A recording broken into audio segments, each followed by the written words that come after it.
But store up for yourselves treasures in heaven, where moth and rust do not destroy, and where thieves do not break in and steal. For where your treasure is, there your heart will be also. Mga salita po ng Panginoong Jesus, salita ng karunungan, salita ng buhay. Huwag daw mag-ipon, mag-impok ng kayamanan dito sa lupa, kung saan tinutubuan lang ng lumot, ng tanga, ng mga kung ano-anong mga nakakapanira na mga bagay, na de-depreciate ang lahat, naluluma. At kung saan daw, hindi man yun maagaw ng panahon o ng pagkasira o pagkaluma ay maring nakawin ng tao. At sa halip daw, ang ating ipunin ay kayamanan sa langit, kung saan hindi yun maaabot ng mga kung ano-anong nakakasirang mga amag, at kung saan hindi yun pwedeng nakawin ng sinuman.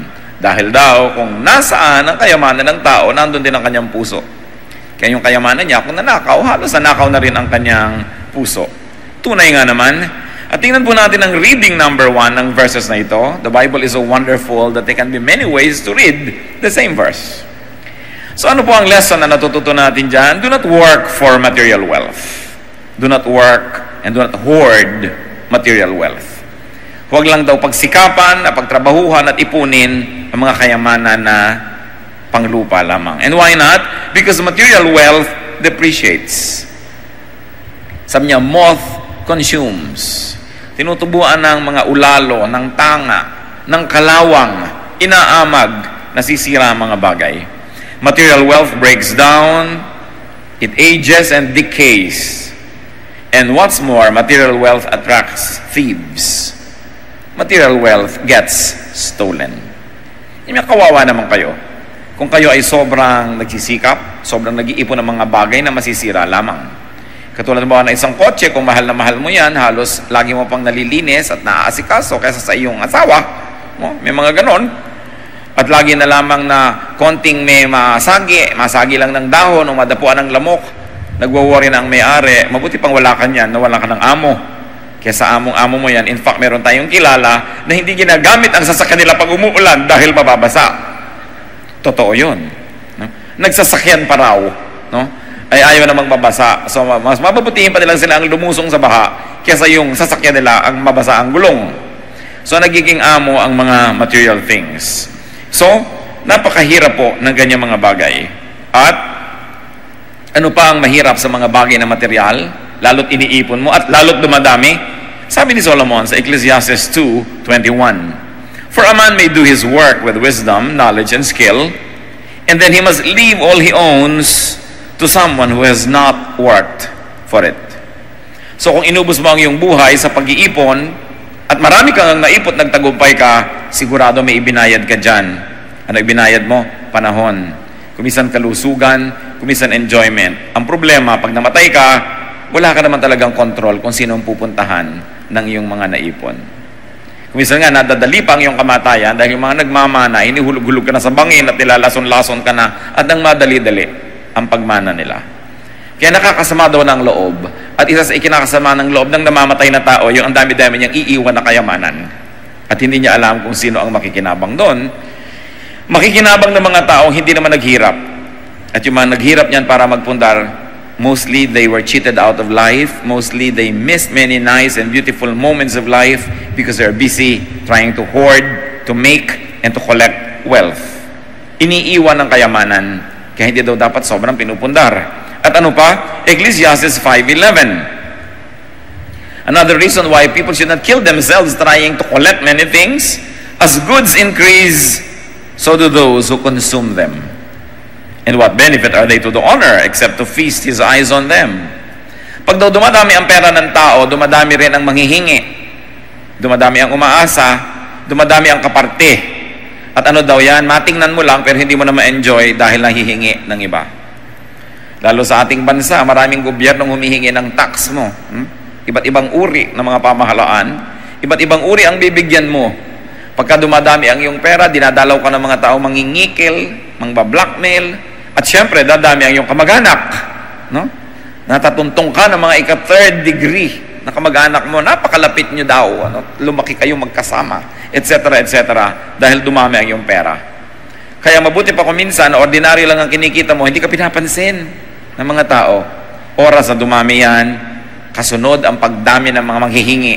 At dadami ang iyong problema. Pagbigyan mo yan ng 3 beses, sa ika-4 hindi, masama ka pa. Yun ang ending. No? Kaya sabi, why? Why kill yourself? And what does Jesus say? Work for and collect wealth in heaven. Huwag daw dito sa lupa. Meaning spiritual wealth. And why? Because heavenly wealth does not depreciate. Because heaven is forever. In fact, heavenly wealth appreciates. Dahil ang Panginoon ay marunong magbigay ng gantimpala sa mga taong gumagawa ng tama habang sila nabubuhay dito sa mundo. Heavenly wealth does not attract thieves. Wala namang magdanakaw na maiengganyong nakawan ka ng ministry, nakawan ka ng ginagawa, nakawan ng iyong kabanalan.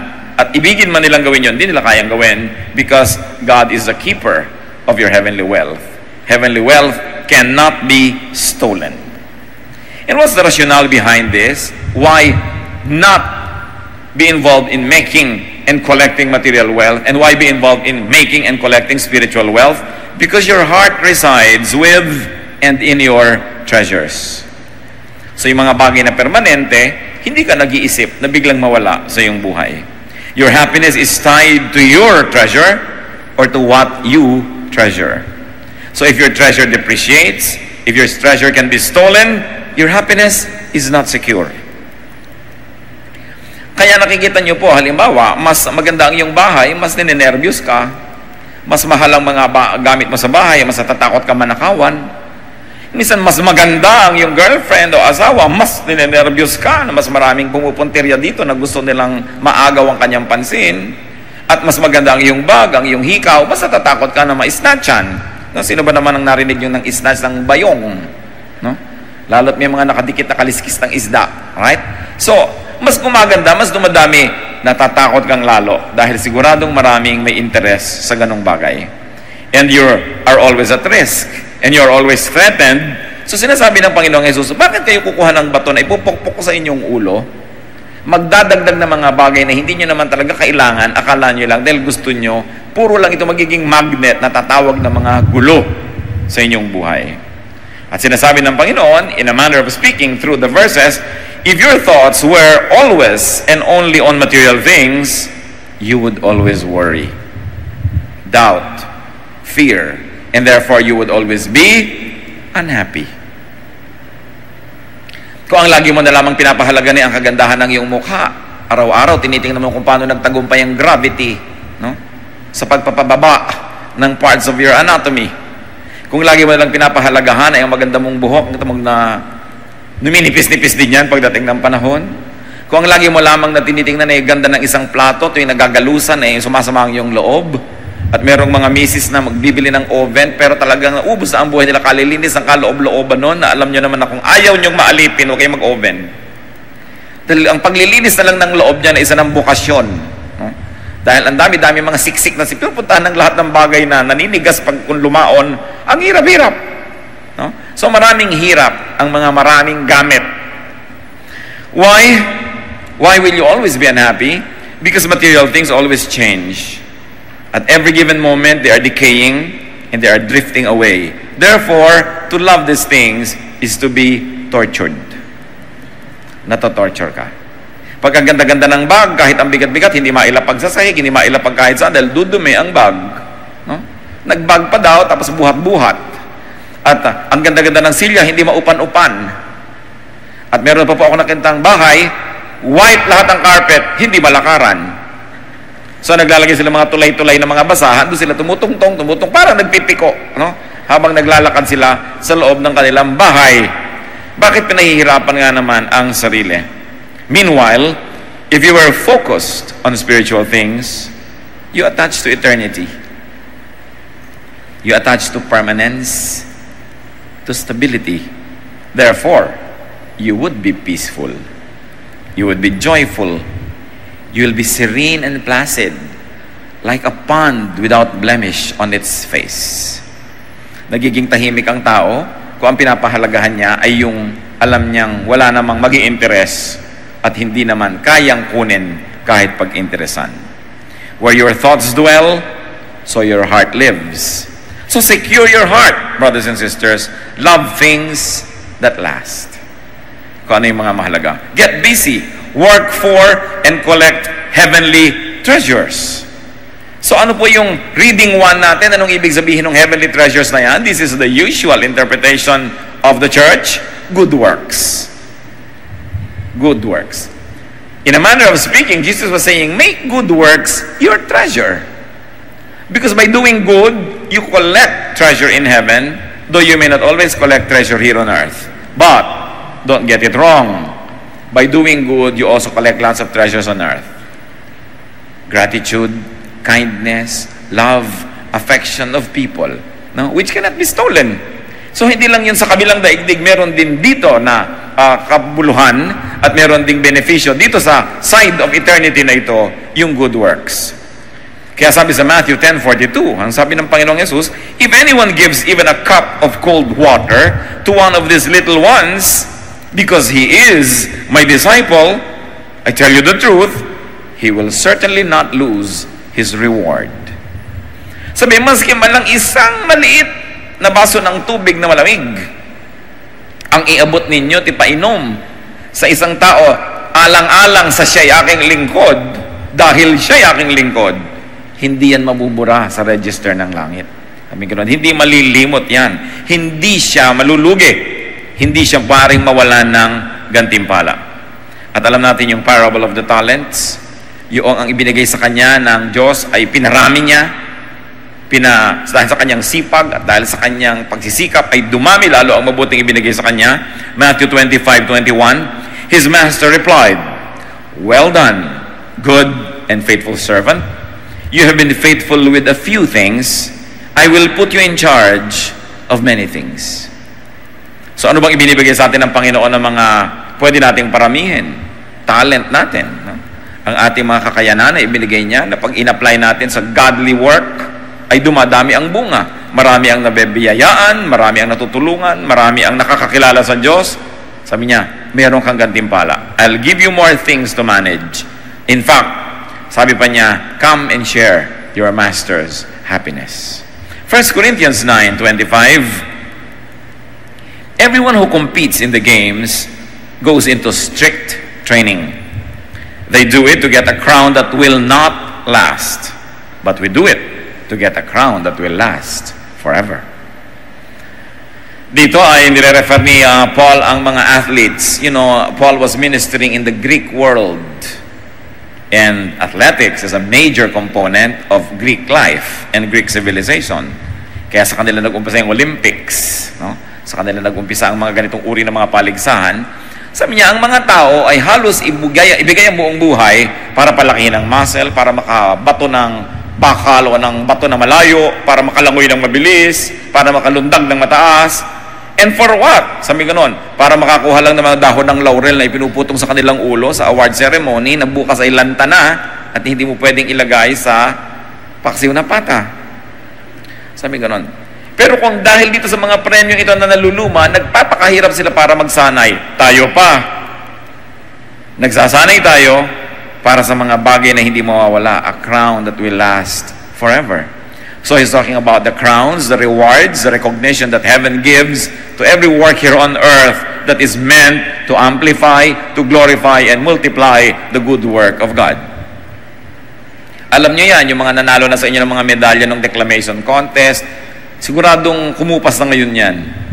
Yung mga gold medal kunwari, gold lang yun sa Turing, pero maya-maya ay hindi na talaga gold yun. Pumuputi, pumuputla, at wala na pala.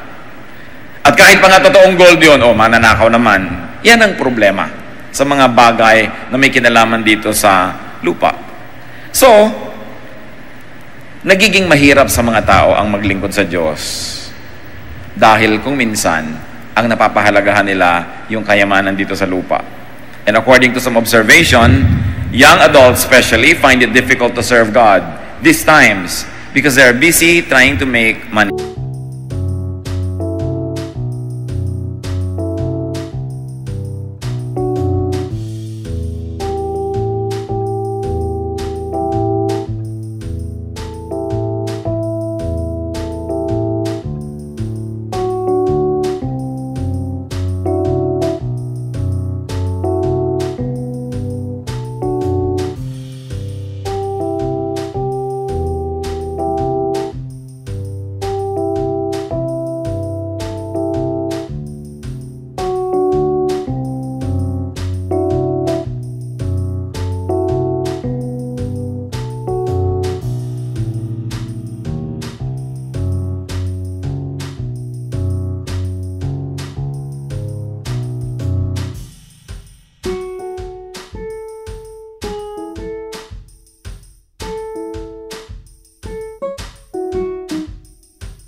Kinakapos ngayon ang lahat ng uri ng mga relihiyon at mga simbahan, ng mga trainees. Kahit ang Catholic Church, kinakapos ng mga trainees na magsiseminaryo ng mga kabataan. Even evangelical Christians, kinakapos ang mga candidates for pastoral training. Ayaw na mag-training, ayaw na gumawa ng mga bagay na may kinalaman sa gawain ng Panginoon dahil gusto nila gumawa ng maraming pera. Para lagi silang nakaupo doon sa mga coffee shop na sisikmurain ka naman sa asim ng mga kape. Kailangan mo ng sobrang pagpapanggap para sabihin mong natisisihan ka sa mga kapeng ito na galing sa Amerika. No? Pero inuubos ang pera sa mga itong bagay. Dahil nadadala sila, nahuhumaling sila sa tawag ng sanlibutan. Hindi na kasi glamorous ngayon yung nagsasuffer ka for God's work. Sa tingin ng iba, hindi na glamorous yung naunahan ka ng iba, nagkakotse tuloy sila, malaki tuloy ang kita nila, ikaw, eto missionary ka, eto ikaw pastor ka. Kasi nakakalimutan na yung tinuturo ng Panginoong Jesus na tubig man lang na iabot mo sa kanyang mga lingkod, kikilalanin ng langit sa habang panahon. Kung ikaw pa kaya yung naglingkod, di lalo na. Nag-abot ka lang nga ng tubig, may recognition Ikaw pa kaya yung maglingkod. But people get too fixated on the here and now. At yan po isa sa mga qualities ng present civilization. Masyado yung here and now. Kaya yung mga fly now, pay later, puro mga instant noodle, instant coffee, instant everything. The here is the only thing that matters. Let the devil take tomorrow, but tonight I need a friend. Yung basta yung ngayon. Napakahalaga nung ngayon lamang. Pero ang itinuturo sa atin ng Panginoon, treasures in heaven. Meaning, marunong ka dapat maghintay. At sabi nga nila, even heaven can wait. Hindi ka dapat laging nag-iintay ng immediate gratification. Because that is very short-lived.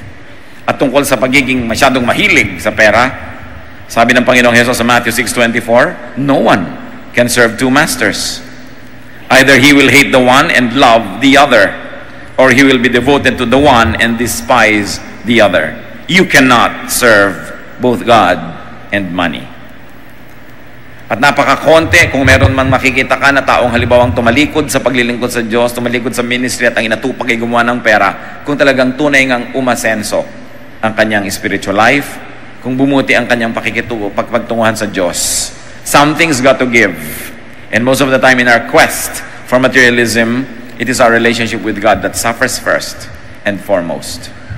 So, may reading number 2 that I like to propose, that some Bible students also like to see read in Matthew 6:19 to 21. So ano yung reading number 1? Good works yan, yung treasures in heaven.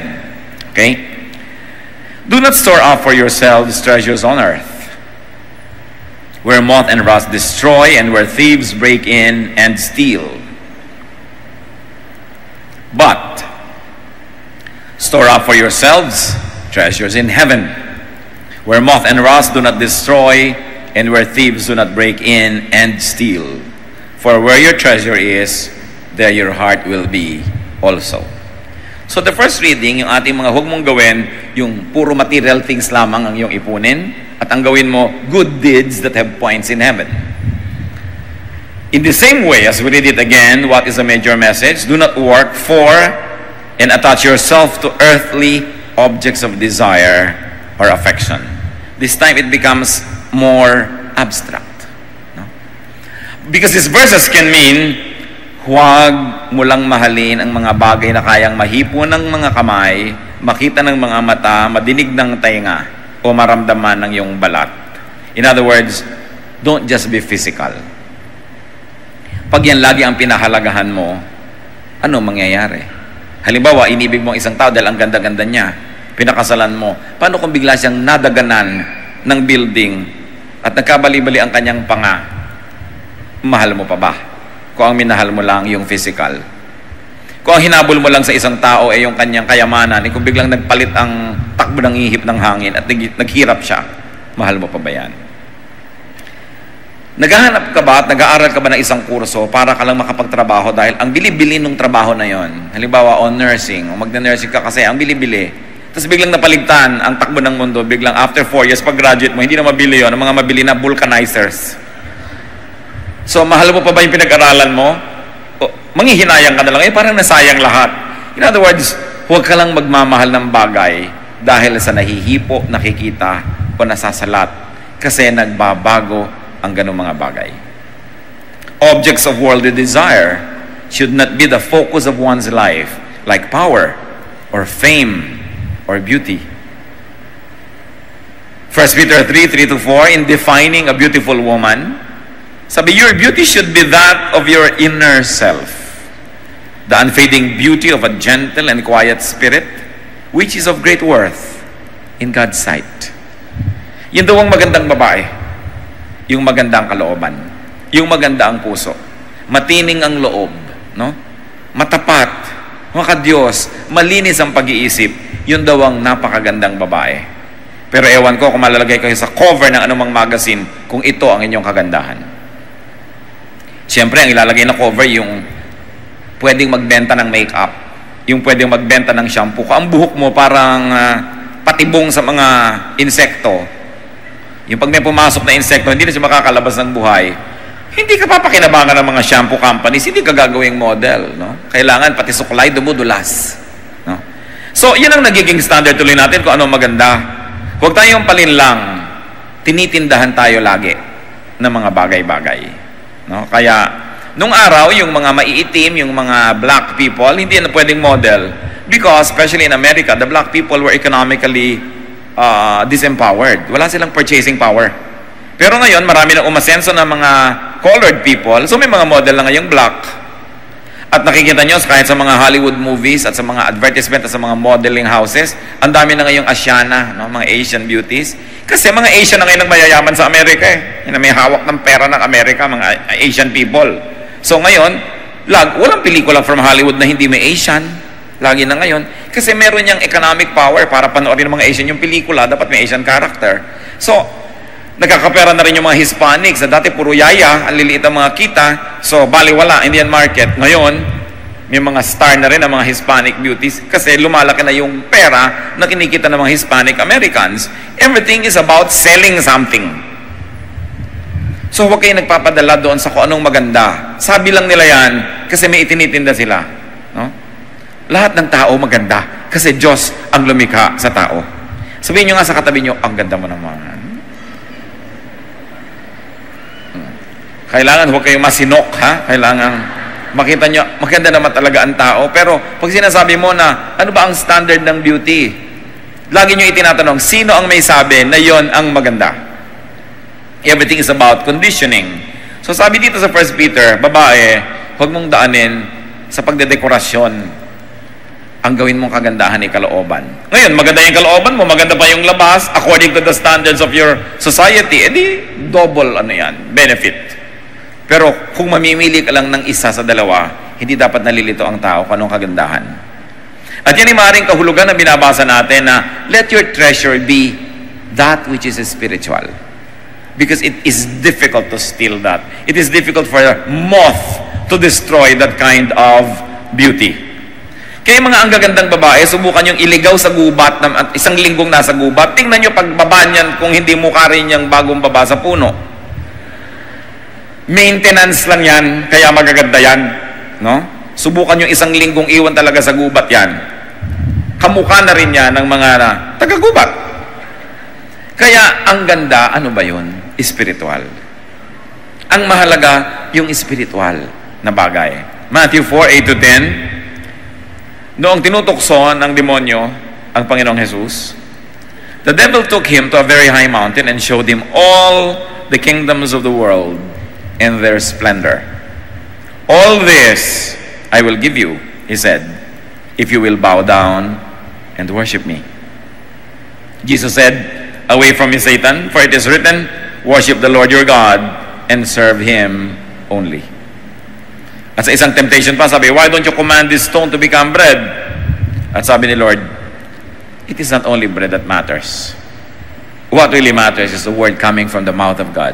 So, a spiritual blessing against a material blessing. A spiritual food against a material food. Sabi ni Jesus, kung material food lang, huwag mo na akong guluhin. Ang mahalaga sa akin, spiritual food.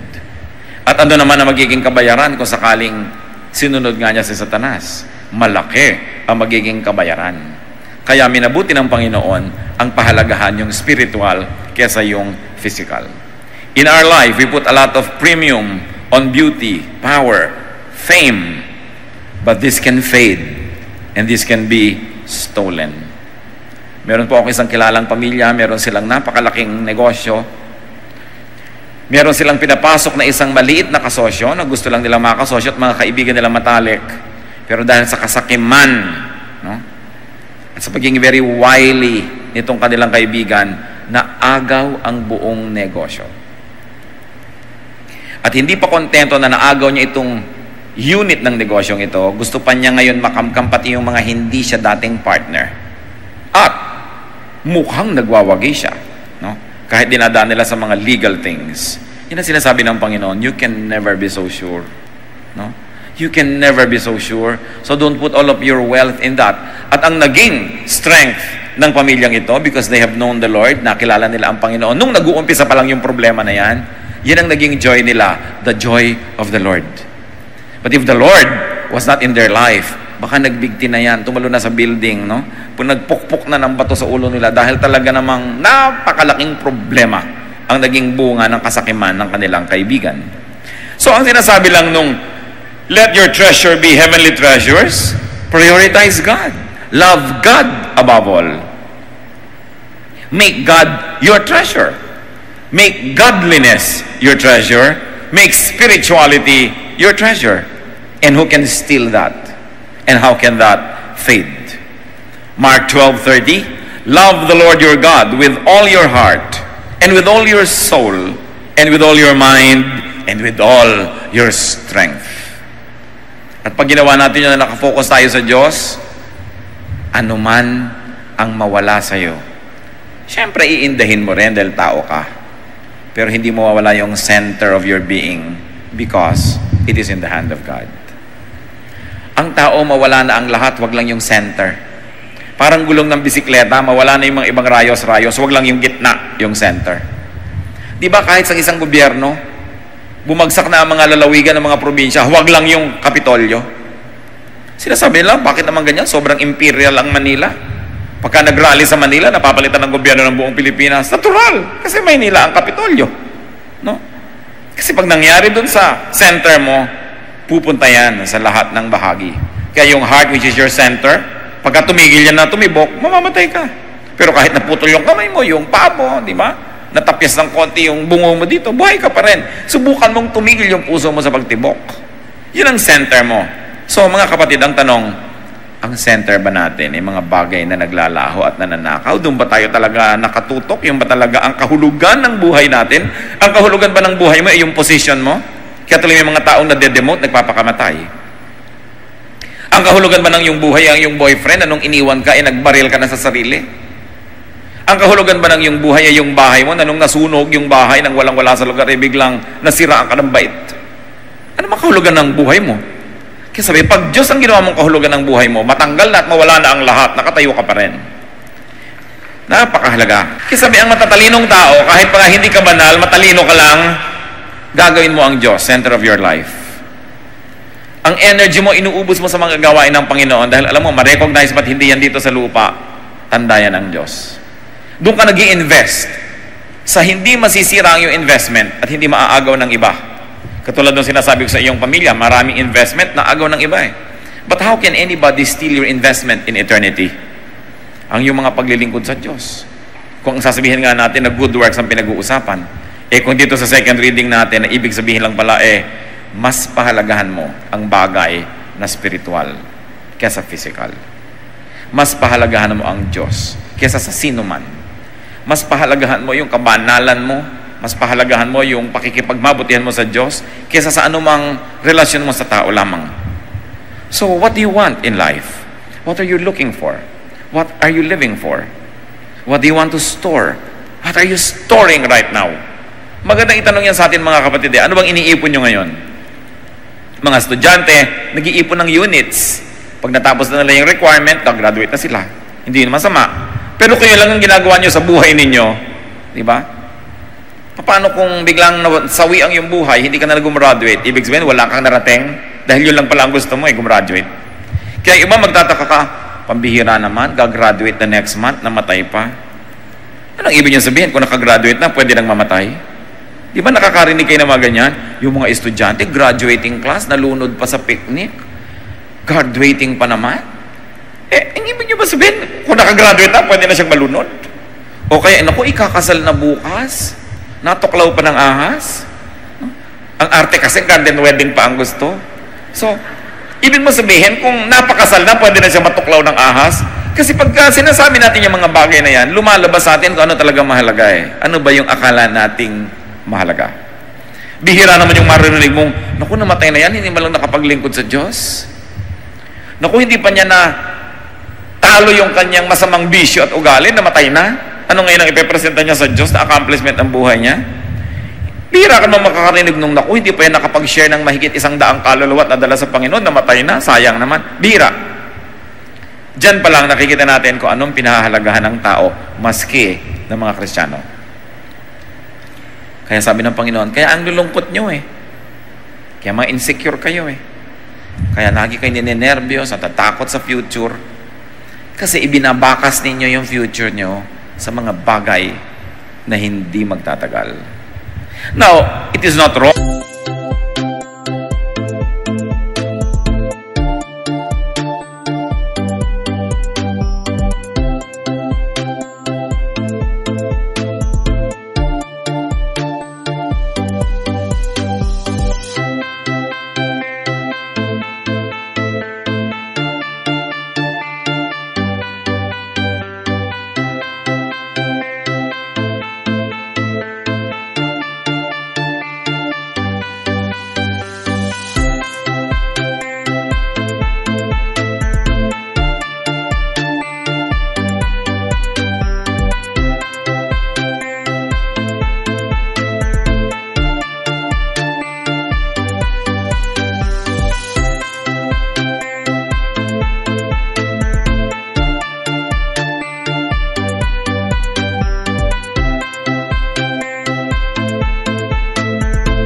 To work for, to value, and to keep things. Hindi masama. It is not wrong to work for, value, and keep ideas and even people. Remember this, just don't value them more than God. Just don't value them more than goodness, more than your godliness, spirituality, and peace. Hindi natin itatapon yung ating mga kagamitan, hindi natin itatapon yung mga ambisyon, hindi natin itatapon yung units na na-earn mo. Pero dapat malinaw sa atin, dekorasyon lang yan ng buhay. Hindi tayo nabubuhay para dyan. Do not overvalue them. So another reading, of course, on the reading number 2, anong ibig sabihin na gather treasures in heaven, is don't get too attached to things that do not last. Well, be attached. Love your boyfriend. Love your husband. Love your career. Love your house. But not too much. Sino po ang tao nagiging tahimik ang buhay sa kabila nung siya ay nag-iimpon, siya ay nag-iimpok, siya ay nagsisikap? Yung kahit anong ipinupundar ninyo, mga kapatid, at kahit ano yung nagkaroon kayo, magandang bahay, magandang trabaho, magandang katawan, etc., pinapahalagahan nyo, na-appreciate nyo. Pero, in your heart of hearts, handa kayo na pwedeng mawala yon. Pwedeng manakaw. Pwedeng maluma. Pwedeng masira. Then, hindi kayo madadaya ng sanlibutan. Ano ba, meron kayong sweetheart, alam mong, well, mahal na mahal ko siya, pero nakalaan ang loob ko na pwede siyang mawala. Baka mawalan siya ng pag-ibig sa akin, iwan ako. O kaya yun, natuklaw ng ahas, nawala. So, malulungkot ako, pero hindi ako mawala ng center. Gusto ko itong kusina ko, nililinis ko, mahal na mahal ko ang kusina ko. Pero kung sakali itong kinain ng lupa, paggising ko sa isang umaga, nawala na siya, at nasa Australia na siya, doon sa kabilang gilid ng mundo, no? Hindi ako mababaliw. Magpapasalamat ako sa Diyos. Diyos ko, salamat po at nakagamit ako ng magandang kusina ng 3 months. Ngayon, balik uli ako sa wala. Hindi ako magagalit sa Diyos. Hindi ako magtatampo. Magpapasalamat ako na kahit sandali ay nakahiram. At kung ganun po ang ating attitude, mga kapatid, nakahiram ka ng asawa, namatay, nakahiram ka naman. Yung iba nga buong buhay, hindi nakaranas niyan eh. No? Yung yumaman ka, tapos wala uli, eh salamat, yumaman kayo. Iba hindi na yumaman kahit kailan. Nagkaroon ka ng mataas na posisyon, tapos nasipa ka dahil sa pamangkin ng may-ari ng kumpanya. Natural, di ka naman pamangkin eh. Salamat, naranasan mo. So, hindi natin sinasabing, huwag kayong magpahalaga sa mga bagay na yan, huwag niyong paghirapan. Okay, gawin. Pero huwag gawin Diyos. Huwag gawing necessity in your life. Always treat them as just additions, as decorations of your life, as icings on the cake. Na kahit wala yung icing, aandar ang cake. Dapat. What you crave, what you treasure can be your God. That's why Jesus is concerned that you don't turn anything that you like into a God. At kung meron ka daw gagawin God, yun ang God na capital G. Yun ang talagang mahalin mo. Yun ang talagang pagsikapan mo. Yun ang yung bigyan ng lahat-lahat. Kasi gusto man talaga yun eh. At hindi mo mawawala. At marunong yung magbigay ng gantimpala. So work, brother and sister. Get, collect, like, love, but do not be attached. I think that is the whole thing. Na sinasabi, let your treasure be in heaven. Hindi sinasabing huwag ka nang magkaroon ng comfort dito, ng ambisyon, ng mga bagay, pero huwag kang magpasilaw, huwag kang magpasilo, huwag kang magpabihag sa mga bagay na yan. Do not be attached. At yan ang central teaching ng Bible. The world is beautiful, God created the world, but don't be attached. Enjoy the moment while it lasts, and if God takes it away, say, thank you, Lord. 1 Corinthians 7:31, those who use the things of the world should live as if not engrossed with them. For this world, in its present form, is passing away. Sabi kayo na nakikinabang dito sa mundong ito, sa lahat ng mga material na bagay, gamitin nyo.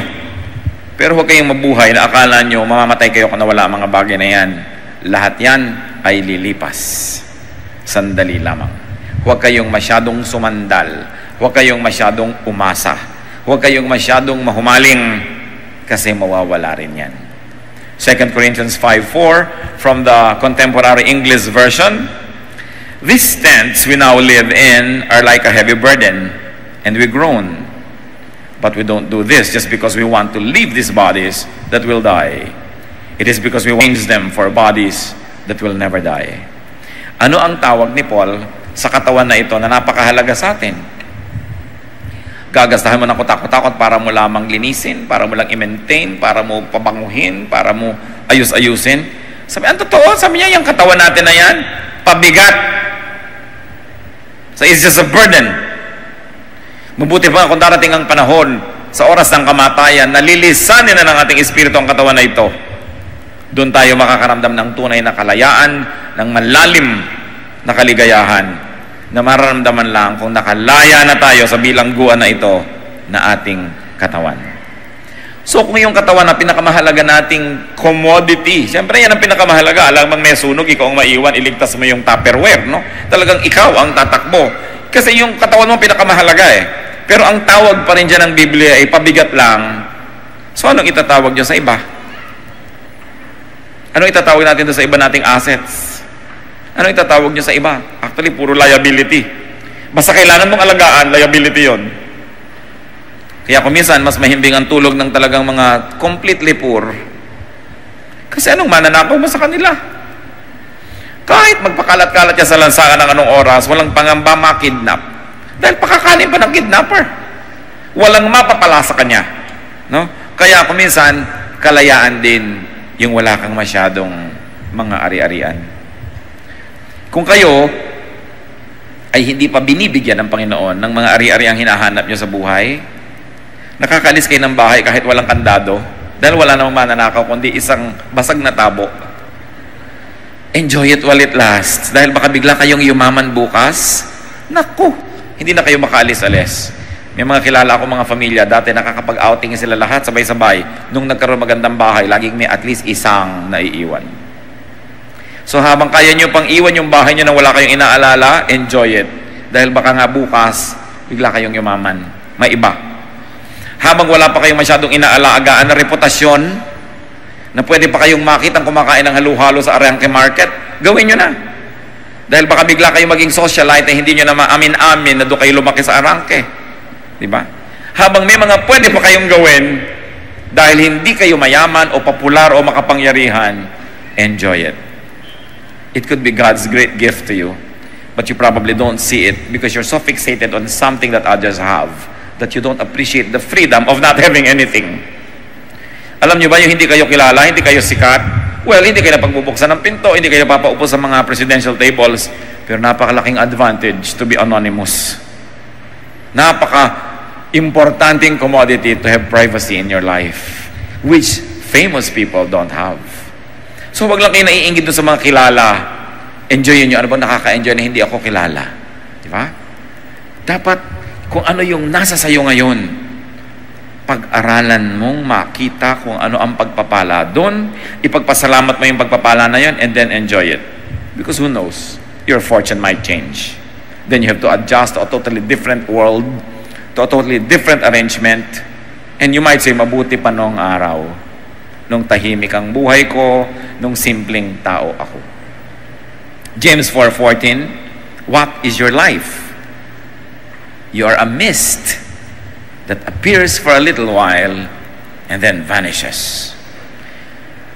Sabi, okay, bukod sa iyong katawan, anong mahalaga sa iyo? Buhay. Ano ba yung buhay na yan? Sabi ng Bible, isa ka lang na usok, isa ka lang asap, isa ka lang kaprasong hininga na sa isang iglap ay nawawala. Napakaiksi ng iyong buhay. Sabi mo, 70 years, 80 years, maiksi ba yun? Yes! When you think of 80 billion years, ang iksi naman ng 80 years, no? What is life? It is only a tiny dot in an otherwise unending line of eternity. So do not jeopardize your eternity for this dot, for this moment in time. Ang mahalaga, what you invest in eternity, while enjoying also the moment, as Solomon teaches us in Ecclesiastes. But between the two, dapat hindi tayo nalilito sa choice. Mas pinapahalagahan natin what is eternal. And what is really important when people are godly, when people value spirituality more than material things, when they focus themselves on that which lasts, nagkakaroon sila ng tinatawag na gift of the Spirit, which is given only to the very spiritual. Galatians 2:22-23. But the fruit of the Spirit is love, joy, peace, patience, kindness, goodness, faithfulness, gentleness, and self-control. Against such things, there is no law. Sabi, walang makakaakusa sa ganyang mga bagay. Yan ang the best.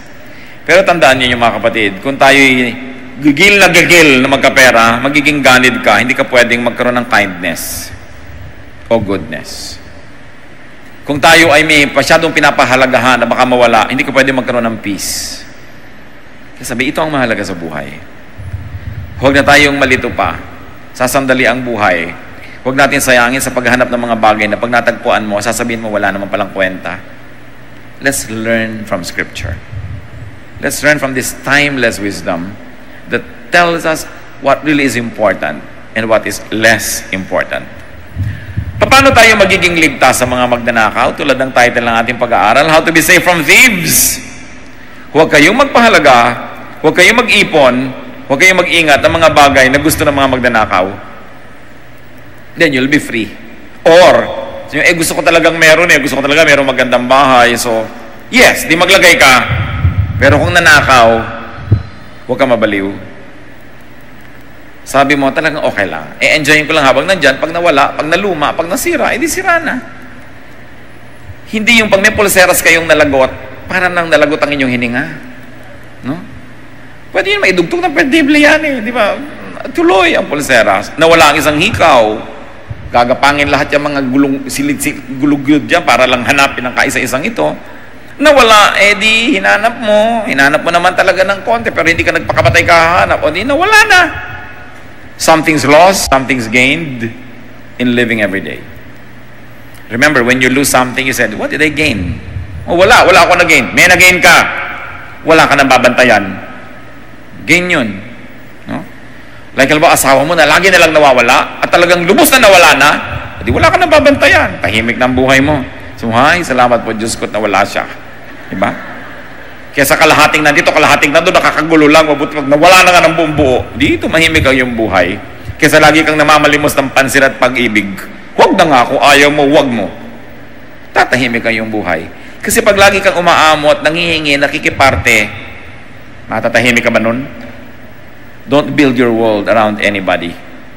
Build your world around God. God likes to be number one in our life because He doesn't want us to get hurt. Because if the number one in your life will just be another person, you will get hurt. If the number one in your life will be a thing, well, you will have to worry and you will get hurt anyway. But if God is your number one, you can have other things that are important to you also. But make God number one in your life. Number one na kaya ang Diyos sa buhay natin ngayon? Yun ang mahalaga. Alam naman natin yung verse na yan. Don't tell me ngayon lang ito nadinig. Luma na to. Pero ang dapat siguro nating dapat gawing bago. Ano ngayon ang gagawin ko sa verse na yan? Matapos ko marinig, patuloy pa rin ako mahuhumaling sa mga bagay.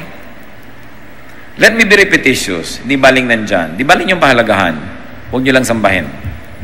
To the point na nagiging sakim tayo, nagiging makasarili, at nagiging makasalanan na dahil sa mga bagay na yan. Kung nandyan, nawala. Adjust. Move on. Make your good works, make your spiritual thoughts and spiritual attachments your treasure. Then no thief can threaten your peace. Make the world's treasures just additions and decorations of your life, and you will never have to worry. You will never have to have a sleepless night just trying to protect a thing. Because if there's something that we must protect, it is the purity of our hearts. It is our relationship with God that we must guard and cherish and value and fight for. Make sure that the things you're living for are worth dying for. Because if they are not worth dying for,